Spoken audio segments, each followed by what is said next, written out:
Jesus, someone say it. Someone do it. I can't do the intro. Hi, everybody. Welcome to the Triforce podcast. That's right, we're back. Proudly sponsored by the Brennan B2. I've got the Brennan B2 on my desk. It's so What's small. What's a Brennan B2? It fits under the monitor. 5,000 albums lossless at the touch of a button. Kapow! The world is a better place. Isn't that just Spotify? No, it's just like an ad that I see on Reddit like all the time for some reason.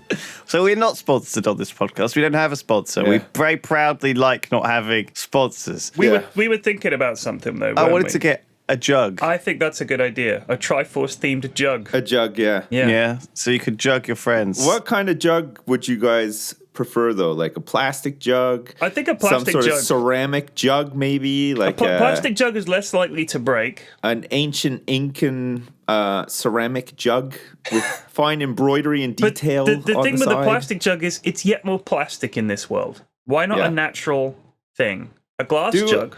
It's beautiful. Maybe this is a dumb question, but do they do plastic versions of like decorated ceramic jugs? Like, can you get a plastic version of that? Dude, you can get plastic right? anything. You can get plastic anything. True. You can get plastic. That's how much plastic there is in this world. It's ubiquitous. That's true, yeah. It's ubiquitous. A lot of plastic. We're in the plastic age. That's what we're in. Holy crap, guys. I've been watching so much TV recently. I don't know about you guys. I've been watching Making a Murderer season 2. Yeah, and I've been watching poor that lady, too. That's great. Catherine, what's her name, has got terrible plastic surgery. Kathleen well, she's a bit older, I think, and she's had a few tucks and nips. I knew that there was going to be some chat about Making a Murderer, and I knew that the first thing we're going to talk about is a woman's appearance. Yet again. Yeah, well, that's you can blame Lewis for that. We're in the plastic age. I'm sorry, I wouldn't have brought it up otherwise. Let's just go, oh, she looks a bit weird. I never even noticed. I was too interested in the story because it's an interesting tale of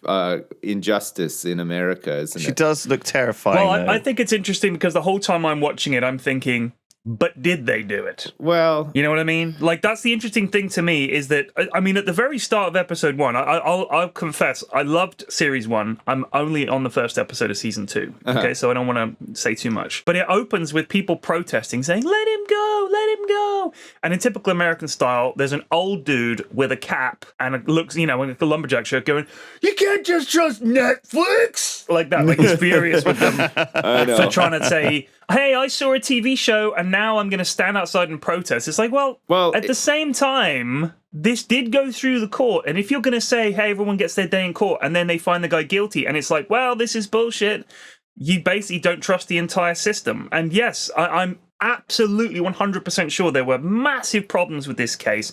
And when you look at the motivation was there for the police to fuck him over because they were going to have to pay out all this money and all that, I absolutely get it.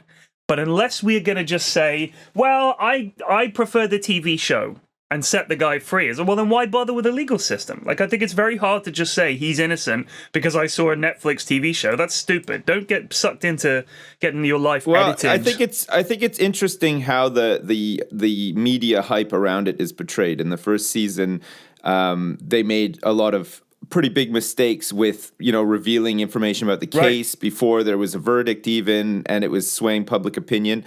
But now it's kind of gone the other way with the documentary has helped to sway public opinion as well. So you have these people protesting that he's innocent and that he should be let out and everything. And all of this goes in and creates perception around the case, and everybody then becomes a judge and a jury, right? Like everybody feels like they have a say in it and stuff. And I think it's clever that both sides are shown in a roundabout way of like the hype and like sort of like the counter hype, I guess, if you want to call it that. Or, look at those guys, the lawyers for the prosecution and the DA and everybody getting all that shit from the people saying, kill yourself. And it's obviously, what I like is they're spread over years. So it's obviously people who've just watched the show. Well, it's not like one of those things that happens and there's a lot of hate mail because it's just happened and it's in the news and everything. Now it's like someone's just watched the show. I'm going to fucking email this asshole and tell him what I think. Well, go fuck yourself, asshole. That's what's bizarre about it, because for the longest time, these people that were involved probably heard nothing because it was just it's a backwater county. The middle of fucking nobody nowhere. cares, and some white trash was incarcerated, and everybody's happy, sort of thing. But now that there's been so much analysis into it, and everybody is weighing in with like their professional opinion, and there's they're filing appeals and everything to get them out and stuff. Now all of a sudden, of course, like, everybody's fucking interested. And right, but that's when I think, in a way, like if you think about what the justice system should be, it like justice is blind and everything. He should have been given a trial. He had his trial, and that's the end of it, right? I absolutely agree that they should have just jugged him straight at the end. I mean, just think how many juggings that lad's had. He's had 2 extended spells in prison. It's a lot of jugging. By the way, you will soon be able to purchase the Triforce jug for all your jugging needs. Yeah, we'll send him one free of charge. We can use, because he's so Send popular. him a jug. Babes are like sending him mail and everything. We'll send him a jug. They're sending him pictures of their jugs. Hopefully, in season 3 of Making a Murderer, there'll be a picture of him with his family holding the jug, smiling as well. Yeah, I got this jug in the mail. Fellow was sat in my seat in front of the TV. Jugged him good with the Triforce podcast jug. Oh man, I'm guilty as charged on that one. it is interesting, but the documentary is very good at highlighting how terrible like the justice system can be, and how unfair it can be, and how incompetent people can be as well. And maybe at the time they don't feel like they're being incompetent or whatever, but... Do you ever feel like you're being incompetent? Like, I like the idea of people in their day-to-day life. I think, man, I'm fucking this up. But I do this every day. When I play Dota 2, I feel massively incompetent, and that's a unique feeling. But no, generally in my day-to-day life, I don't feel like overly incompetent. I'm sure I make mistakes. I feel like everyone is some level of incompetent, right? Like that's the thing about the show. Like even these guys who are really good are some level of incompetent, and even like the best people. I mean, at the lowest end, they're absolutely incompetent. At the middle, they're somewhat incompetent. At the top, they're pretty incompetent, and then like you get even at the presidential level, it feels like there's a great deal of incompetency going on. It's controversial from Lewis Brindley.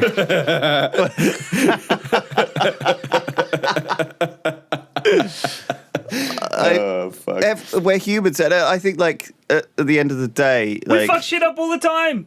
We fuck shit up all the time. Like, it's just what people do. I mean, we're not great. It's this illusion that's created about people in power that they are really fucking intelligent and ahead of the game and stuff as well. But like a lot of these positions come with an entire administration or a cabinet filled with smart people advising and exactly. Pulling And strings and stuff. This is me coming off the back of watching that Vietnam War documentary where it was just a series of incredibly misinformed, bad, awkward, accidental decisions happened because President Kennedy was on holiday and they rang him up and they were like, "Oh, you want to do this quick?" And he was like, "All right." And then someone sent a cable and he thought these guys had approved it and they hadn't. And it was like just a series of things that you don't think they have these bigger reaching decisions. People are that shitty when they're that important, right? You think, but they have lives too, and they're humans too. They can't juggle everything in their heads. I think like people, you meet these people who are sort of experts on one thing, and they're experts on such a tiny thing. It's like I've devoted my entire life to blood spatter analysis, and yet I still make mistakes. And it's like that's a great thing for him to say, but it just shows that not everyone is, even like these judges who have to try and take everything, a little bit of everything, be a little bit of an expert in everything. They're not going to have perfect, knowledge in every situation. They have to rely on other people. When they say we're reopening the case, it'll be about 3 years before we have a review. And you think, 3 years? Yeah, that's a lot of people doing a lot of stuff for a long time. That whole time, people are reading shit, they're having meetings, stuff's going back and forth, I'm sure. Like, I just imagine the judge thinking, I've got a spare hour, I'll do some more reading on the Avery case, and just kicks back and reads. And he's just reading this fucking transcript, making notes, checking things in his book. It's like, everything, takes so long. I mean, on top of all the other shit he's got to do too, right? Over that time as well. Yeah, it's crazy, man. And I mean, this guy, I was watching an episode, I can't remember what episode, and this appeals judge wrote like this 91-page long thing, and I was like, that is mental to me. That like I've never written anything, even for my chemistry masters. The thing I wrote over 6 months was about 30 pages. Well, 30 pages in 6 months. The thing is, there's the system is designed in a way, and it takes time and this, that, and the other. But the thing is, if they are innocent, and we don't know if they are or not. Realistically, they could well be guilty, or there might be some guilt there. Who knows? Like I personally think they're innocent, but that's just my personal opinion. Yeah, I did when I watched the show. I also let's say that they are innocent. Every fucking day that they're in there and they're innocent is time they'll never get back. These are human beings who will never get this time back. Like that, their whole life is has been spent. Like the best years of their lives have been spent in jail, and if it turns out that they are innocent, how do you pay that back? How do you make up for that? You know what I mean? Like that's it. It's tough. It's crazy. Like life is ultimately quite short, and if you spent your whole life in fucking jail for something you didn't even do.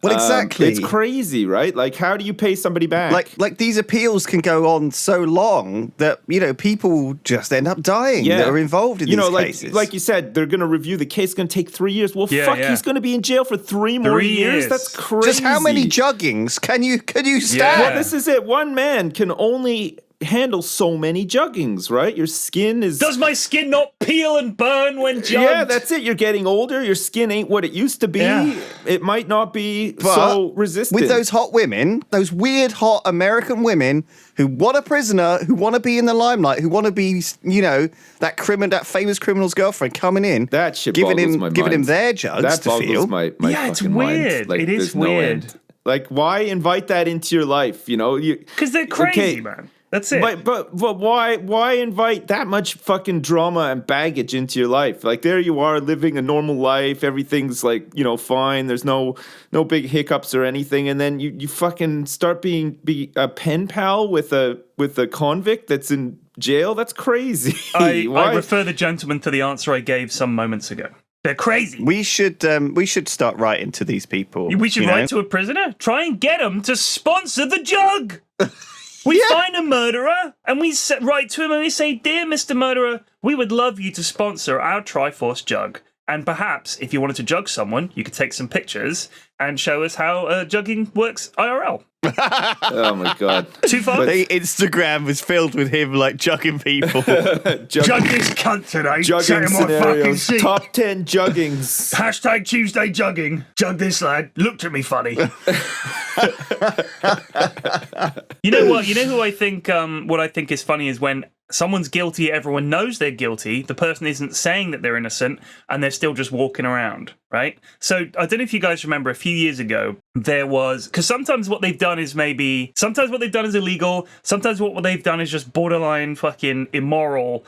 Like a few years ago, there was an ad campaign where it was called J'aime la France, which means I love France, right? For anyone out there that's stupid. Yeah. And it's like a bunch of people saying J'aime la France and doing French things like drinking wine and, I don't know, eating cheese and bread or, looking at a nice street. French things the rest of us have never thought to do.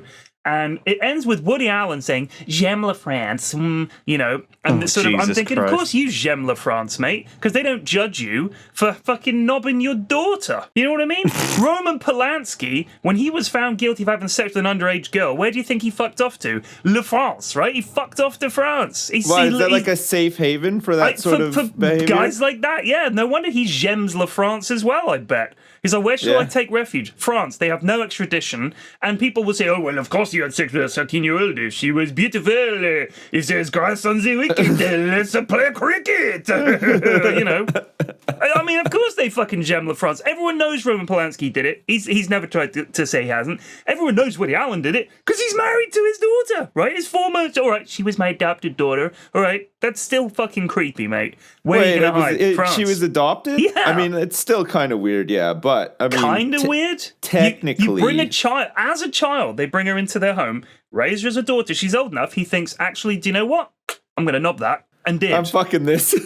That's fucking nuts. And he's just still making movies, and everyone's like, let's talk about the new Woody Allen movie. And I'm thinking, I really liked Woody Allen's early stuff, but when he did that, I can't stop thinking about the fact that I'm watching a movie made by a man who raised a woman as his daughter and then married her. It's kind of fucked up. Yeah, it's pretty fucked up. But in France, this is the kind of thing we do on our sales day. It's no big deal.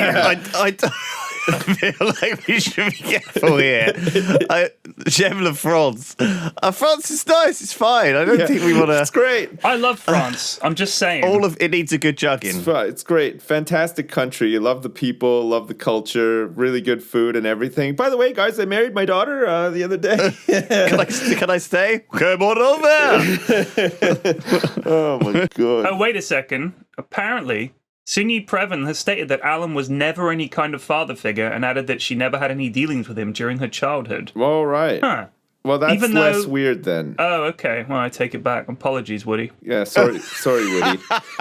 All right. Anyway, the podcast today is proudly sponsored by Woody Allen. Check out his latest movie on the big screen, on the silver screen. It's called I don't even think I've ever seen a Woody Allen movie. You've never seen a Woody Allen movie? I don't think I have. No. I mean, really? maybe I've accidentally seen one. Yeah, no, I've never seen one. Oh, dude, he was one of my favorite directors. You've never seen Annie Hall? Oh, mate. But he's in movies too, right? Like, he's in his own movies. I've never seen him. I've never seen him in someone else's movies. Yeah. And is he just sort of like a bumbling New Yorker who's always in love with somebody, but he's really awkward and it never works out, but then it does work out, sort of thing? Is that the whole? Well, let me tell you something. Like an 80s Larry David. So he was a stand-up comedian in the 60s and the 70s, and he was genuinely hilarious. Like, he's a brilliant, funny man.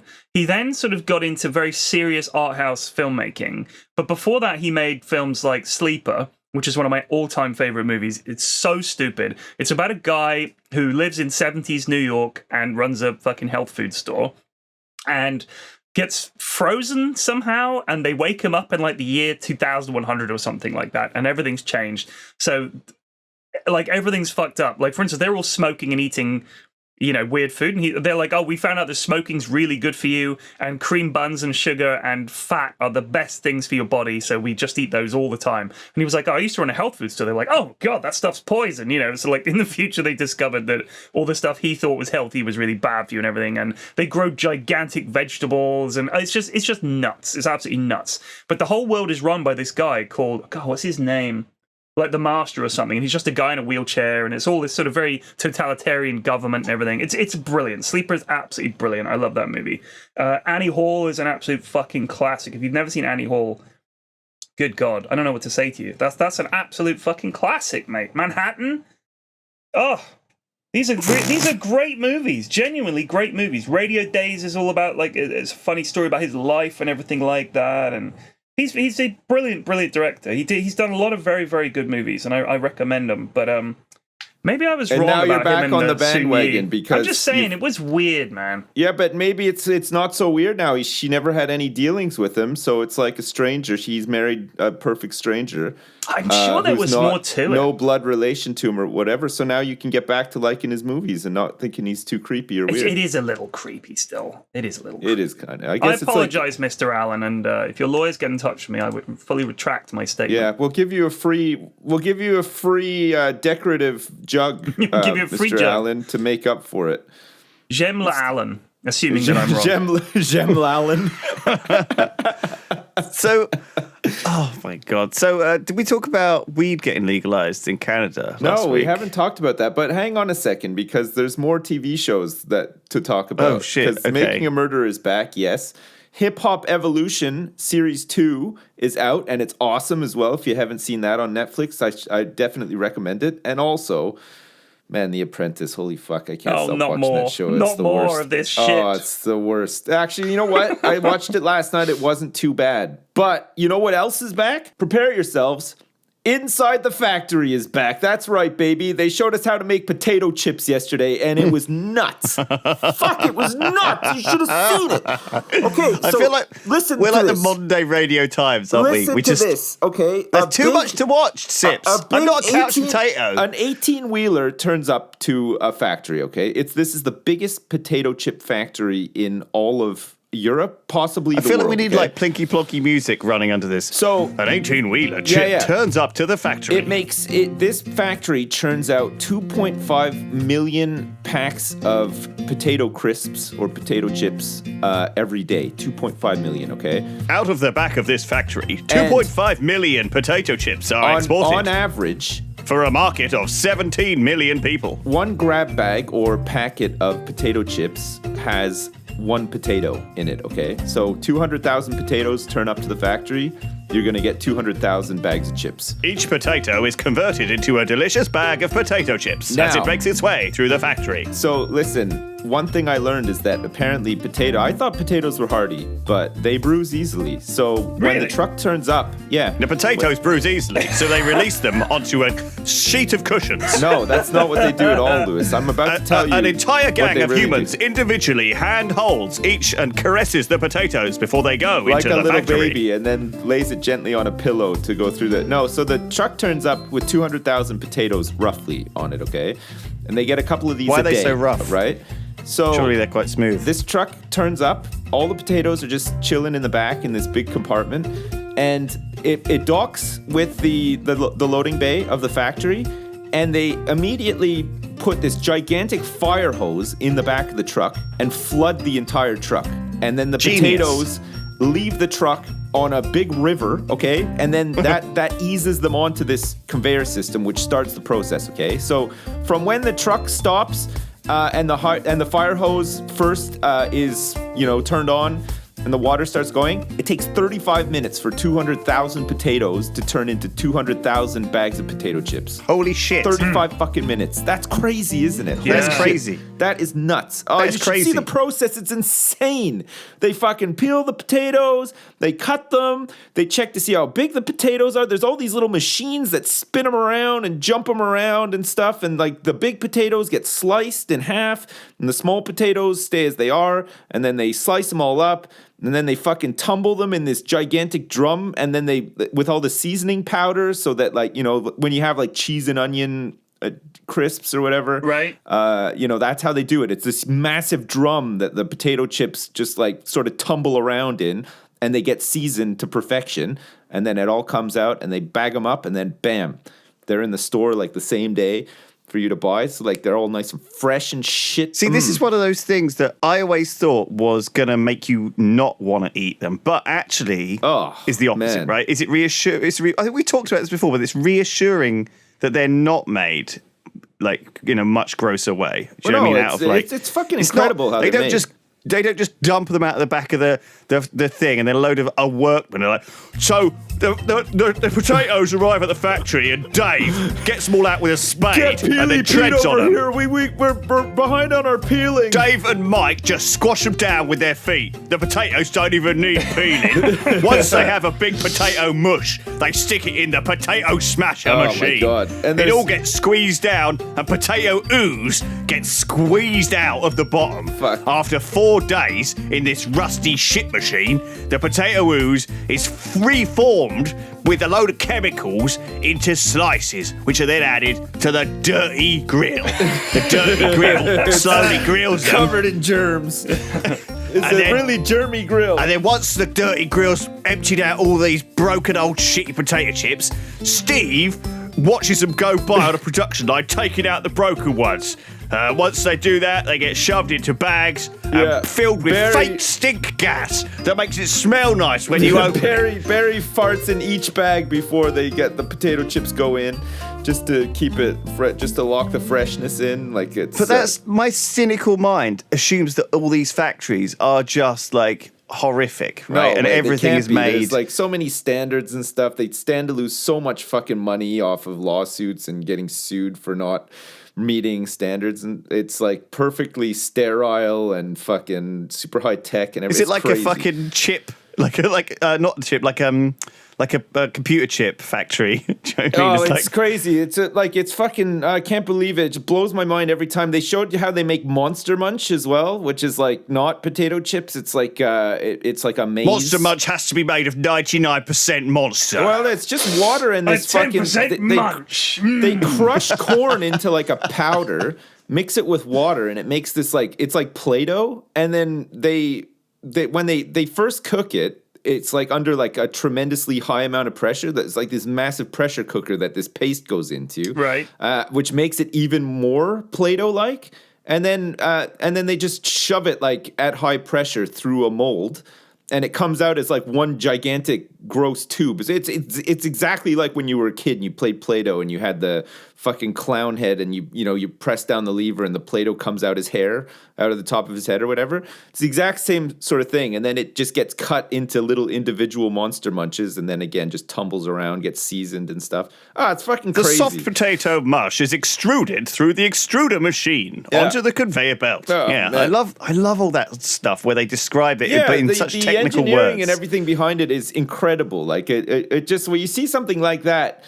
In contrast with, the fucking portrayal of the legal system in Making Murder, and you think, how are we able to make all this fucking high-tech, clever stuff, but we're not able to, do an investigation of a murder properly? Like, it's crazy, I'll tell you what, there's money in crisps. Yes, there's lots of money in it. You better be making the best, crunchiest Monster Munch you can, or someone's going to buy your competitor, right? But if you're the guy that's doing the trial...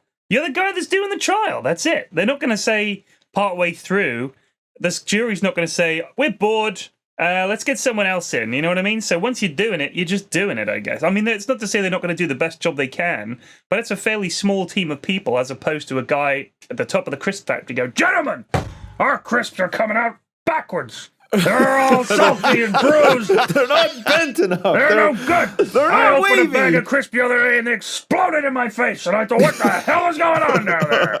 I went down to the factory floor and you know what I saw? I saw Ken over here sitting on his ass. Yeah, you, Ken. You're meant to be checking the potatoes. I'm sorry, Mr. McCluskey. You need a guy like that. Oh, Mr. McCluskey.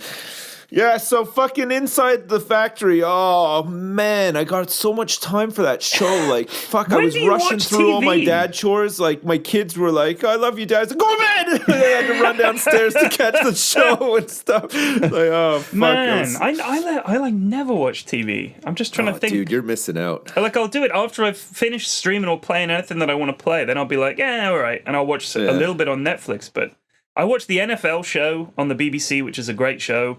If you like the NFL, and I watch Match of the Day and maybe a couple of other things. I'll watch some shows like on the weekend or when my kids are home. I'll watch some TV with them occasionally. We watch The Simpsons, old episodes of The Simpsons, and my kids still watch like fucking the big one now is Strawberry Shortcake on Netflix. Kill me. It's on all the fucking time, too. Oh, my God. Oh, it's so bad. Jeez. Oh, Jesus. Well, I mean, I love watching TV, and I ended up watching a lot of TV yesterday because I made the mistake of thinking, do you know what? I'm gonna play on an Xbox. That's right. Oh yeah, I'm gonna get the old Xbox home because. Why did you get Fallout 76, the beta? So yeah, I don't know if I'm allowed to talk about it, but yeah, well probably. Yeah, I mean you are. People are talking about it on Reddit and everything. What did you think? The other thing that sort of came along was Red Dead Redemption, which is coming out tomorrow actually, but came out last week. It's coming out tomorrow. You know, I've got it pre-ordered. I heard something hit my mat downstairs, like in front of the front door. Can I just go and check? Sure. If it's arrived? I'll be 1 second. Sure.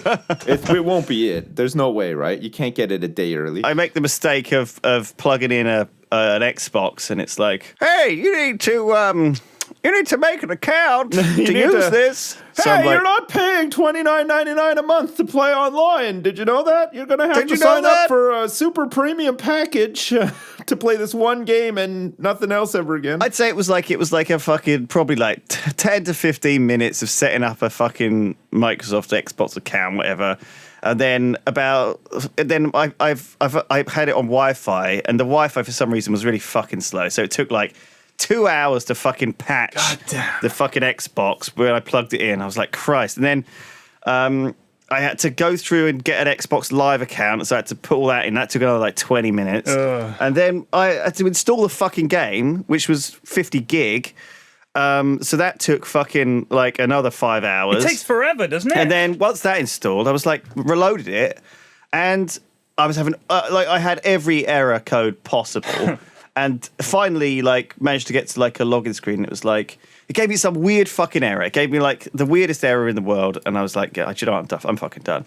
But I did manage to get a lot of TV watched while I was just waiting for all this shit to fucking happen. You watched all of Making a Murderer season 2. Thank God I had fucking, an iPad, so I could just like watch crap while I was plugging in all of these fucking... Man, typing in stuff with a controller. I had like a CD key. I've got a nice console tale for you because yours was such a depressing and bad one. Listen to this. We go to I took my son to a birthday party, and my wife had this like thing in town. I think she was getting like her toenails done or something, or some whatever. Shit.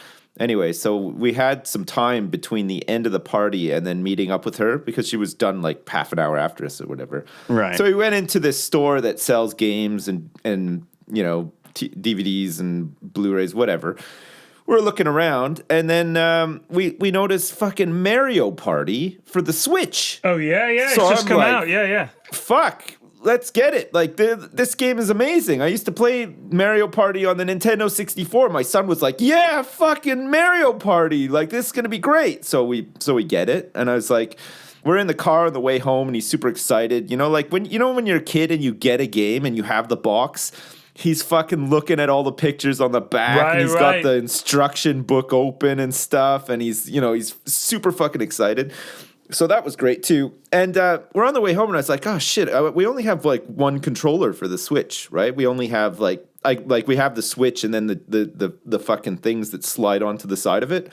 But we don't have like any other controllers. So I was like, shit, I should have got another controller. Right. We're not going to be able to play or whatever. So we get home, and he's like super excited, puts it into the Switch and everything, and we turn it on. And he's like, can we play 2 players? I was like, well, no, we don't. We only have one controller. But, we can't play 2 players. And he's like, no, look, this look on this. And on the screen, it was showing you that you could use each side of the Switch, the little Joy-Cons, as like mini controllers. Yeah. That's right. That shit blew my fucking mind. I was just like, what? I didn't need another controller. Holy crap. So we fucking played Mario Party. I'm not even joking, for like 10 hours solid. It was nuts. Holy shit. And it's good too, because he's learning math and stuff at school, and he's pretty good at it, but with a board game, and especially, because like there's dice rolling and stuff. Yeah. He was getting like really quick at like adding up, the dice rolls of his, and then his like ally can roll a dice and everything as well. And it was like,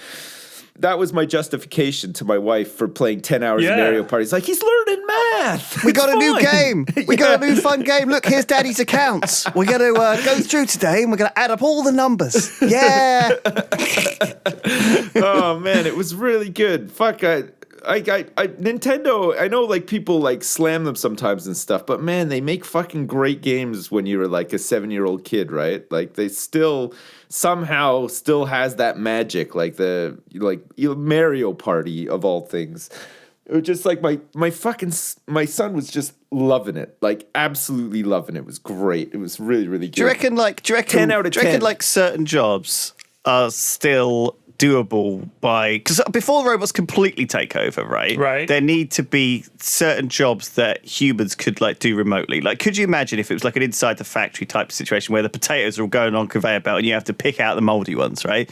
Would people? Could you like turn that into like an iOS game, like secretly? Like, if you replaced it, if you like, on those sci-fi movies you see where someone's had some filter put through their eyes, okay, and they're living in like a shithole, but actually they see it as like a beautiful hotel, right?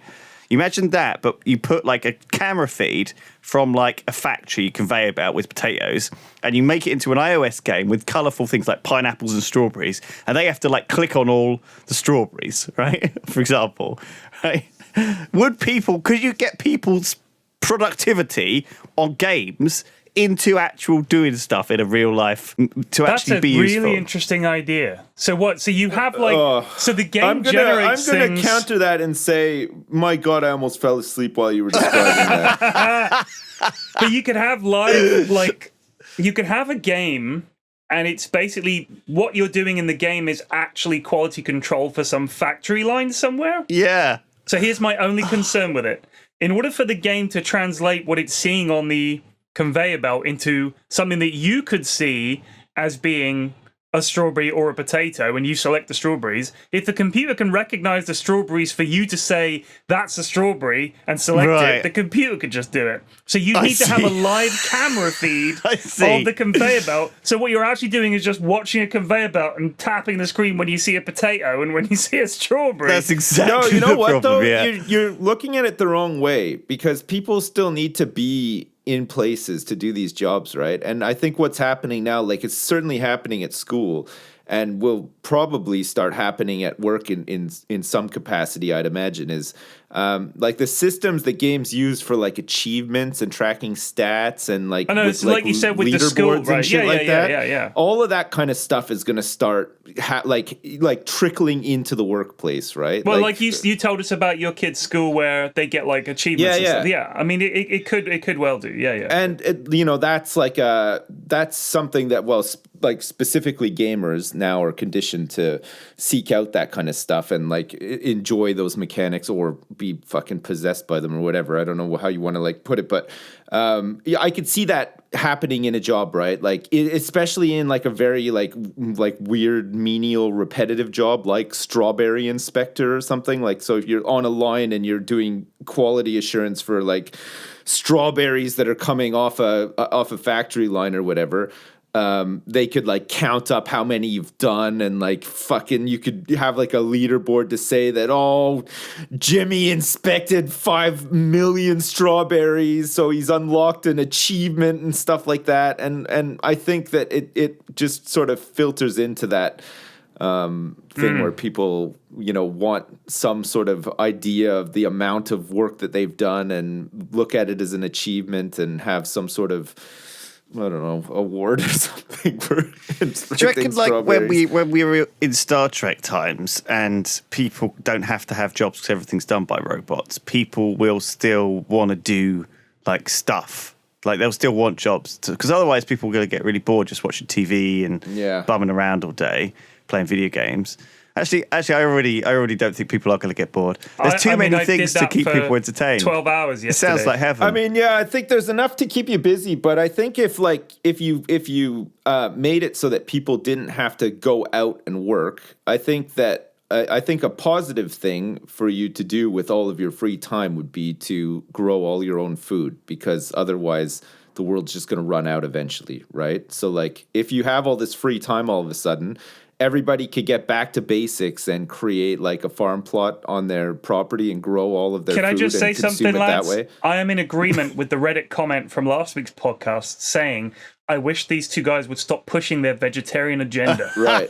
Well, okay, sorry. I can't raise beef in my backyard, Sips. Have you? Of course you can. You can have your own little abattoir back there. I don't got the acreage. You can have chickens. You can have some chickens back there. It's fine. I don't want to eat them. You I'd can become slaughter friends with them and eat them. No, I couldn't and you do don't that. have to grow a single vegetable if you don't want. You grow chocolate bars instead if that makes you feel better. I'll put it next to the money tree. Yeah. Oh, it's like we had this. So we had this week. We had the Yozcast like mental health. We had the Yozcast summit, and as part of it, a guy from Mental Health Foundation came down to chat about us and was talking because, a lot of people in our sort of jobs struggle with like loneliness. It's like a common thing. Oh yeah. You don't.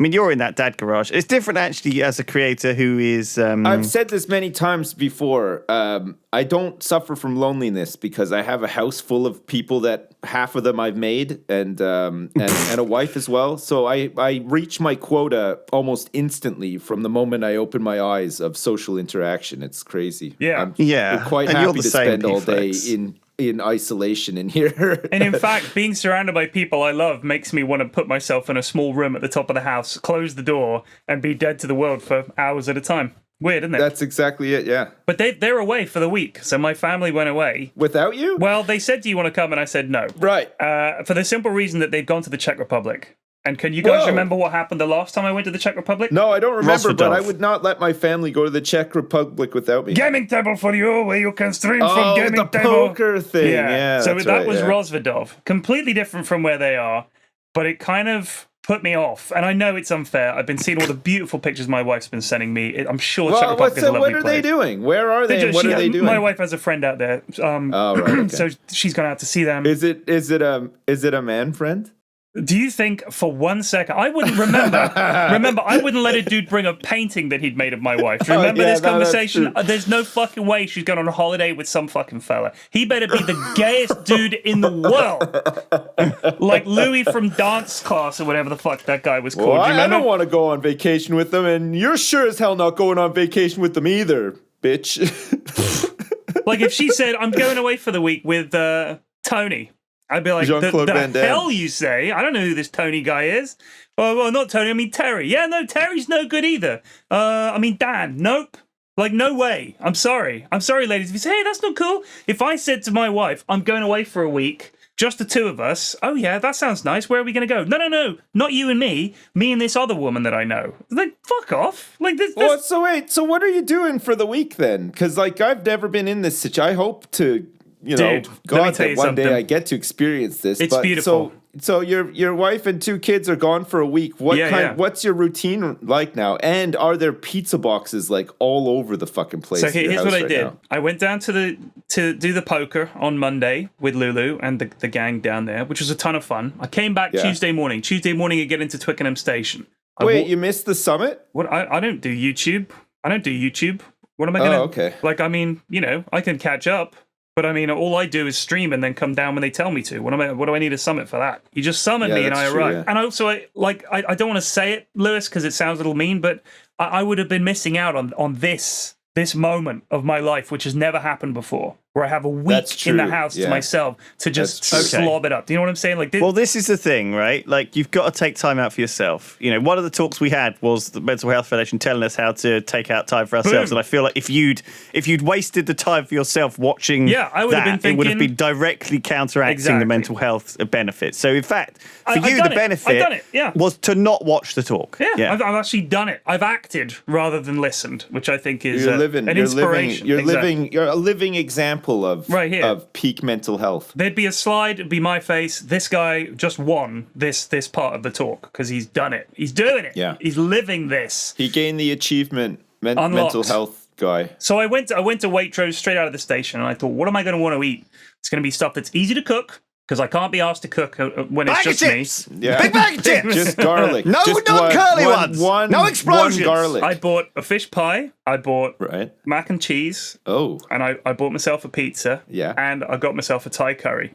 And I thought, these are all nice, simple, ready meals, slightly different. Some other stuff like knocking about crisps and nuts and dried fruit, baklava, and a hell of a lot of cider. And I thought, sweet, let's do this. And I literally get up at about 9:30, 10 o'clock, because I can't lie in anymore.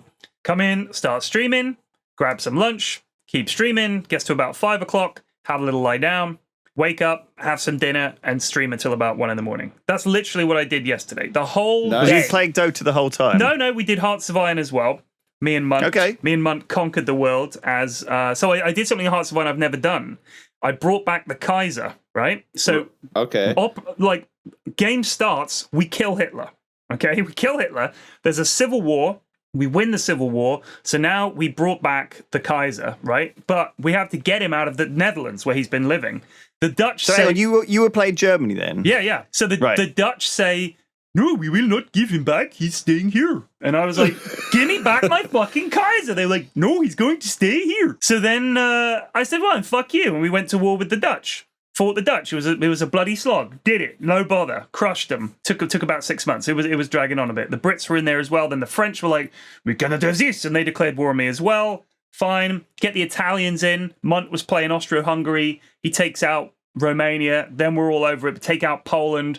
Then we go through the Netherlands. The Italians join the war. The French leave the Maginot Line to go and handle the Italians. We plow through the Maginot Line, which is unheard of, and then we just fucking took France. Like, took it, no problem. Zoomed for Paris, taken. Yeah. And then we bomb the shit out of the Channel, and the British have all their ships in the Channel. We kill all the British ships. They have like 3 of them left. We quickly make a landing in the UK, take the UK. Now we're fighting the Russians. Fought the Russians, no problem. Took Moscow, boom, we're halfway up. It's crazy. It's been a really, really fun game. But then we found out, this is the worst thing for every Hearts of Iron player. You find out that one of the smaller nations that you didn't think you'd have to fight is a major. And until you beat them, the war ain't over. And we found out that Japan had come in on the communist side and was considered a major. So we would have had to go all the way across Russia and then somehow get through the Japanese Navy and somehow make a landing in Japan. And fighting in Japan is AIDS. So we were like, this isn't going to happen. So we just stopped. But it was good. And there's a new Hearts of Iron patch coming out soon. And a new Stellaris patch coming out soon. Oh, God. Man, they sound good. I haven't played a Paradox game in a while, actually. So honestly, Stellaris is in a great place right now. I love it. It's so much fun. So there's going to be there's a new Paradox game called Imperator Rome. Yeah. I'm going to Bath actually for an event. I think it's towards the end of November. Me and Ben are going to go down to play. I really want to know what that's like. So it's a really cool idea to do it in Bath because it's a very Roman influence, place. Yeah. But you know what's funny? When I was streaming yesterday, I was playing the Hearts of Iron game, and I'd been reading I'm reading a book called Sapiens at the moment, which I'm sure I can misquote. I can misquote in subsequent episodes. But I love the ancient world. It's a very interesting place. And I said, man, Hearts of Iron should do a game set in that era. And someone in chat said they're doing one. It's called Imperator. And we were like, well, that was quick. I'm glad they're listening. Yeah. Because, it's literally going to be like, I want Hearts of Iron kind of gameplay, but set in, the ancient times. And it's fucking coming. I can't wait. It looks pretty sick. I think a Paradox game set in, like, the Cold War era could be kind of cool, too. Because you wouldn't have, like, potentially... You wouldn't have like so many ground battles, right? It'd be like a lot of like managing like air forces and like maybe like little sort of like contra units and stuff like that, like with all like the diplomacy and the scheming and shit that you can do. Yeah. Like I think that'd be kind of cool too, actually. Well, I think like the espionage stuff will hopefully eventually be added. Like I love the idea of stealing their codes and you can see all their battle plans for a while, and then they realize their codes have been broken. And then you can feed misinformation as well. Like the potential there is huge. Yeah. My only concern is the AI smart enough to deal with it? Because it's very, very hard. Well, there's like, I played a game with Munt on the topic of Hearts of Iron 4. He was Germany. Right. And he fucking, within like, like by the end of 1939, he conquered France and England. Just by paradropping onto their capitals. Yeah, you used to be able to do the fast capture. I think they nerfed it a bit. Oh, okay. Because one of the things you used to be able to do was get open borders with them, like military access, and then you'd put units on all of their like victory point locations, and then declare war on them, and they instant capitulate. It was so that's stupid. Crazy. It was so that's stupid. Like coming back to like, is the AI smart enough? I feel like while things like that exist in the game, like maybe it's not quite there. I don't know. So what's your plan for the rest of this week, P-Flax? What are you going to do to chill out? What day is it? Thursday? Yeah. So I'm going to stream and play games today. I'm going to stream and play games tomorrow. And then on Saturday, I'm going to do something that my kids have wanted me to do for ages, which is they've wanted to be met at the airport by someone with a little sign that has their name on. So I'm going to make a little sign and wait there for them to come out, and I'll be waiting for them, and then I'll have the car and I'll drive them home. So I thought that would be Wear a suit and a hat and stuff, like, really RP the shit out of it. That would be funny, yeah. That'd be great. They often have it like on iPads these days, actually. Yeah. Like, well, I'm going to go old school, Lewis, because my kids won't care. And sadly, our iPads Get like stopped a working. mini whiteboard. They use those two mini whiteboards. But you're right. They do something. Oh, their phone. They'll just hold up their phone with the name on. I've seen that as well. The weird thing is, someone will be there with a sign sometimes saying Pyrion Flax, and people look at it and thinking, God, that's the weirdest name I've ever seen. I want to see what this guy looks like. And then just the most average-looking, bald, middle-aged man walks out. I'm Pyrion Flax. They're like, Jesus, what a fucking loon. Where does that name come from? Yeah. But then you play them some clips from your announcer pack in Dota, and they're like, "Oh shit! Now I know. Now I see. I can tell. This guy's got it sewn up. This guy knows what he's doing. Jeez." So at the summit, I just wanted to talk about this a little bit because I thought it was something that happened this week. So we had these we had a little creator summit where Terps talked about sort of state of the Yogscast, and then he talked about the fourth floor guys who were kind of the guys in house who do our sort of brand deals and stuff. You talked about the state of the thing, and I wasn't there, and you were like, he's out. Slide 1, Pyrion is out. Slide 2, Sips is out. Then we had YouTube come down and do a chat about like their kind of internal things, and apparently that was all like NDA. So watch what you're saying. I got an email about it. I didn't realize that, but it's an interesting sort of thing because obviously it was only NDA because it was kind of a light-hearted back and forth talk, and obviously.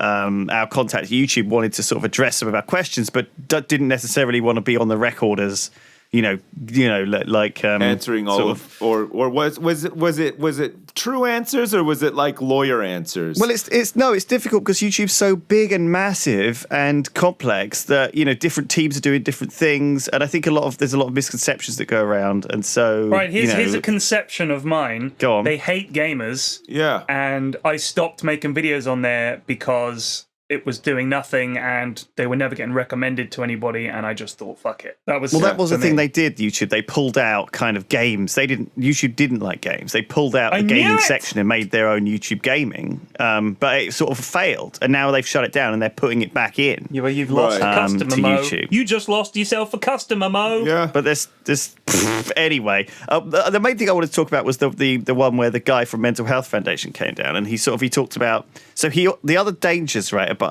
other than loneliness are hunger, anger, and tiredness, right? So obviously you're addressing your hunger by getting loads of supplies in, right? Yeah. You're addressing your anger by taking it out on Pro Monticus or the friends you're playing with. Yeah. And you're addressing your tiredness by having a nap in the evening. That sounded like a very balanced, like, you got it all balanced out. Yeah. I take care of myself. And so the other things that like apparently you're supposed to do, there's sort of 10 ways. Okay, one is. So obviously, here's the 10 ways to like help yourself. Eat well. Obviously, eat healthily. Like, or at least feel that you're eating healthily. Or at least like try and get your 5 a day or something like that. Right. 5 baklava a day. Done. So the next one is drink sensibly. Now I don't know whether that means drink sensibly. As in like have a cider.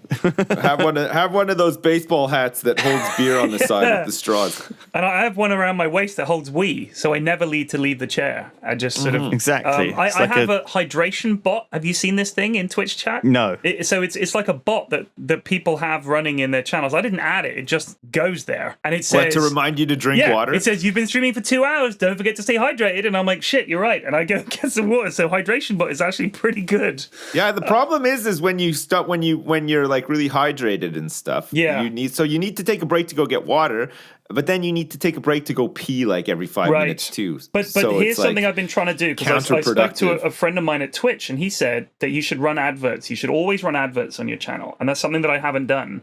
He said that a lot of people with very moderate views make a lot more money than you'd think because they run adverts consistently, like every hour or something. They just run some ads, and I'm thinking, geez, that's like I could do it between Dota games, but I just always forget. So then people were saying I should let my mods be able to run ads, and when I'm AFK, which is inevitably going to happen between games because I'll go get a beer or I'll go for a pee or something, that they could run ads. But I have no idea how to actually do that. I'd need to make them an editor of the channel or something. I don't know if that is a security problem or whatever, but...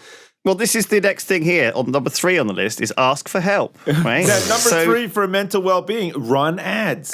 Make sure you run ads as much as you can. I'd love it if they dressed up the mental health thing as just a way to get people to run more ads. Yeah. Adverts have been shown by our scientists. Cut to a picture of a guy in a coat looking a little awkward. A guy in one of those lab coats. A bear with a lab coat on. And a pair of glasses. Adverts make you healthy mentally. So run ads, people. Run them every 5 seconds if you can. Number 4, take a break. Right? You're just talking about doing that. Yeah. It's a good idea to like actually stretch your legs for like 5 minutes every hour anyway. So that's we actually do on our Twitch channel run 5 minutes of ads every hour, partly because we want people to not sit down for like 2 hours without stretching their legs. On TV you get ads every fucking 10 minutes. But this isn't TV, man. This is safe haven away from the man and TV. That's why Sips is deliberately not going to do any of these recommendations because it's what the man wants. That's right. I don't do. I'm my own man. I don't do what people say. I'm a loose cannon. I'll hand in my badge on my way out. Get out of Number here. 5. It's quite similar to ask for help. Is keep in touch, which I quite like. I could be reminded to like keep in touch with people. Like I gave my nan a ring at the weekend. Oh yeah. She's going a bit. I should probably call my mum. You know, I haven't spoken to her for a while, and you should ring up your relatives and say I hi. That's a normally good call one. my mum when I'm walking the kids to or from school. Normally, when I've dropped them off and I'm walking back, I'll give her a call. Or it makes if them the kids happy. are just It makes doing you happy. nothing, yeah, I'll do it. Like she did it. She got WhatsApp. My mum's on WhatsApp now. Yeah, mine too. Fuck, I get messages like it doesn't have to be your mum. If you hate your mum, ring up someone else. Once in a while. It's just hard work. It's just hard work talking to your mum when, you know, at this age she's getting on a bit. She's, you know, things are just a bit messed up for her occasionally. You don't have to talk for long. You could just like say, oh no, just drop in. You know, it will make her day probably. Yeah, but she's just going to talk about Christmas because we told her that she can't bring her dog up for Christmas because her dog's a fucking asshole. And yeah, we've had this. Yeah, is that the dog's name as well? Fucking asshole. Yeah, hey asshole, good boy, bad boy, come here, bad boy. Yeah, no, he's a fucking asshole. This dog, he really. I love dogs. I'm an absolute animal lover, but this motherfucker can burn in hell. I hate this dog. So next on the list, is care for others, and it's got a little picture of a dog and a little picture of a baby, and it's like totally a thing that feels good, right? It's like nice to do something for someone that is nice, and so buying someone a present or fat, whatever. Depressed Twitch streamer, dehydrated Twitch streamer.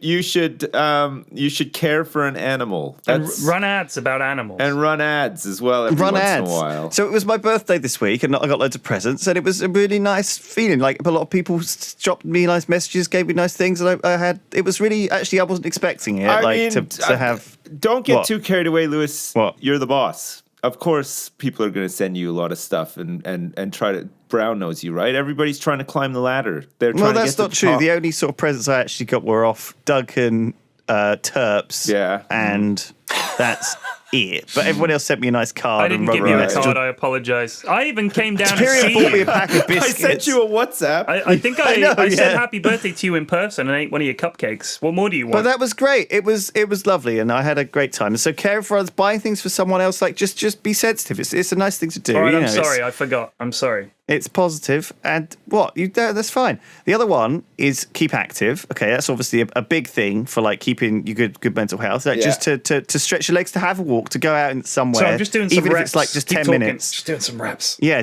I'm stood up now. Right, I do this podcast like standing up, and it's like an excuse to.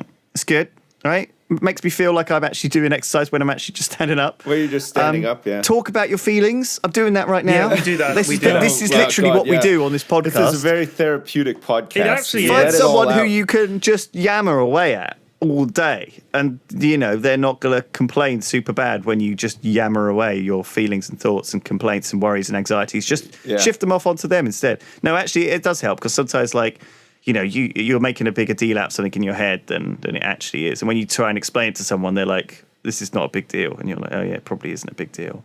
So that's helpful. And then the last thing is to do something you're good at. Right. So stop streaming. Why do I play Dota then? What the fuck? Well, this is exactly my thought. When I saw this, I was like, everything in my life, I'm not good at. Like, hey, you're very good at Civ, Lewis. Oh, well, no, I've lost the last few games. Thank you for mentioning it, but I didn't want to bring it up. Oh my Shut God. up. So no, it's actually got the way that he presented was he had a little paintbrush there, and I was like, God, that makes me feel really awful because I've been trying to like paint these little Warhammer models and I'm terrible. I've been trying to like do art at home and I really hate my stuff I make. I'm totally beating myself up about all of that stuff. So I'm gonna have to find something I'm actually good at and do that. Can I just say, I feel like, it's very hard to find something you're just good at. Yeah. Like the idea that people are just good at things is a myth. I mean, if you look at Dota, for example, I've put 7,000 hours in, right? I'm better now than I was when I started, but I'm never going to be a pro player. The guys that started when they were 12 and 13 years old and have 12 to 14,000 hours in the game, they're good for a reason. They're not just good at it. They've dedicated their lives to it. So for art, if you want to get better at drawing or painting, it's not just something you're just naturally good at. Trust me. It is, actually. It is not. Every single artist I know draws constantly. No, that makes you better, but some people inherently are better at art without spending even a second doing art. Some people are just better at conceptualizing and drawing than others. But I'm talking you about see that art. in children, right? Right. But the thing is, the kids, like, here's the thing. If you really like doing something and it gives you a lot of satisfaction, you're going to do it more, right? Now, yes, there are some people that are geniuses, and the way that they paint or the way that they draw is something that other people just could not do with all the practice in the world.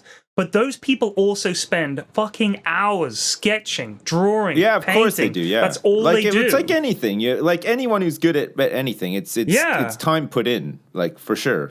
You just the more you do it, the more you practice and stuff. 100%. The better you are. But something like art as well is so like art is the type of thing where somebody will be like, that's fucking amazing, and then the person next to them will be like, that sucks, it's not that great, sort of thing, like true. Like if they'd drawn an anime person, some people would say that's awesome, and I would say no, it fucking sucks. Yeah, exactly.